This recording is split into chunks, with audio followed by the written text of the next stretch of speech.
Por quê? Porque tem muitos métodos que são baseados em acertos. Quantos acertos eu tirei? Se eu tirei no simulado 1 eu tirei 10 acertos, no simulado 2 eu tirei 20 acertos, quer dizer que eu estou evoluindo nos estudos. Só que tem um negocinho chamado curva do esquecimento. Aí é muito comum acontecer isso. O aluno que não tem uma estratégia de estudo boa, ele vai evoluindo, né? Pô, saiu de 10, foi para 20, foi para 25, foi para 30 acertos. Aí o cara tem uma evolução no desempenho dele. Aí chega a 60 dias da prova, o cara começa a baixar o desempenho dele. Ele pula para... Ele estava em 25, 30, agora ele pulou para 20. Aí ele ficou desesperado. Ele subiu o cortisol, gerou hipoatividade do hipocampo, ele não lembra dos conteúdos, ele começa a ter uma alimentação ruim, ele começa a prejudicar o sono dele.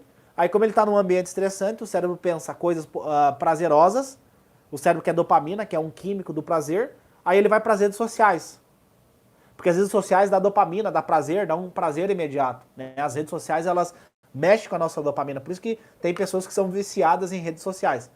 Aí esse cara, ele vai entrar nas redes sociais 10 da noite, 11 da noite, meia-noite. E aí as redes sociais, o brilho do telefone, ele bloqueia a produção de um químico muito importante para o sono, que se chama melatonina. Ele bloqueia a produção de melatonina. Aí, outra coisa, né? A melatonina, o precursor é a serotonina, que te dá prazer, que te dá felicidade. Então esse cara, ele chega com a serotonina dele de noite lá embaixo. Aí automaticamente ele vai ter um nível basal menor de melatonina. Aí esse sujeito, olha que louco, como ele tá triste, inseguro, infeliz de noite, ele vai para as redes sociais para buscar um prazer. Aí ele fica vendo meme, podcast de famoso, um monte de coisa. Olha que louco isso. E aí o cara não consegue dormir de noite. Porque aquilo bloqueou a melatonina. A melatonina vai fazer a indução do sono, enfim, vai ser responsável por vários acontecimentos ali durante o sono. E aí esse sujeito, ele não vai ter um sono reparador. E é durante o sono que você tem a consolidação da memória. Então esse cara que seguiu um método de estudo baseado em questões, baseado em número de acertos, esse cara ele chega na véspera da prova e os acertos do cara, a nota do cara vai reduzindo. Entendeu? Vai caindo porque ele tá inflamado, ele tá com uma neuroinflamação, ele tá comendo errado, ele tá com uma desbiose intestinal. Ele não tá produzindo, porque a serotonina tem muito relação com o intestino, né? Inclusive tem vários neurocientistas que falam que a depressão começa no intestino, o eixo intestino-cérebro, né?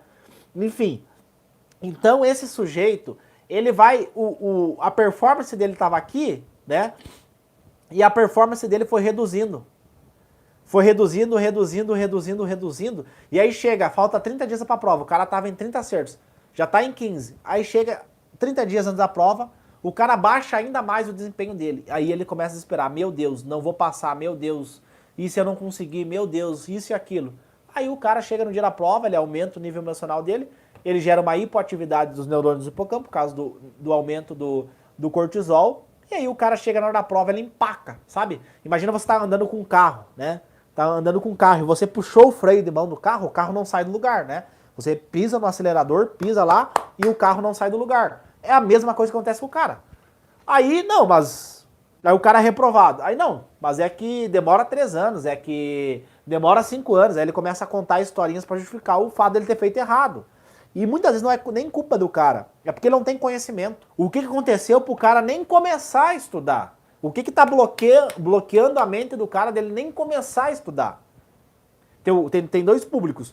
O cara que já está estudando e o cara que está empacado, ele está travado, ele está com o freio de mão dele puxado. Ele tem uma Ferrari aqui embaixo da calota craniana, só que ele nem sabe como usar essa Ferrari. Ele nem sabe que ele tem a estrutura mais complexa do planeta Terra embaixo da calota craniana, chamada cérebro humano. Ele nem sabe usar isso e não é culpa dele, né? Eu entendo, a escola não serve para nada. A escola não ensina isso, a escola ensina física, ensina quem foi o presidente do Brasil, mas não ensina o cara a entender o cérebro dele. Aí o cara fica frustrado, o cara não consegue realizar o sonho, o cara depois não produz para a sociedade, o cara não agrega para a sociedade, né? Imagina quantas pessoas que desistiram de ser médicos e médicas e que podiam fazer um impacto gigantesco, salvar vidas, entendeu? Mudar a medicina, talvez fazer uma descoberta, já pensou nisso? Quantas pessoas?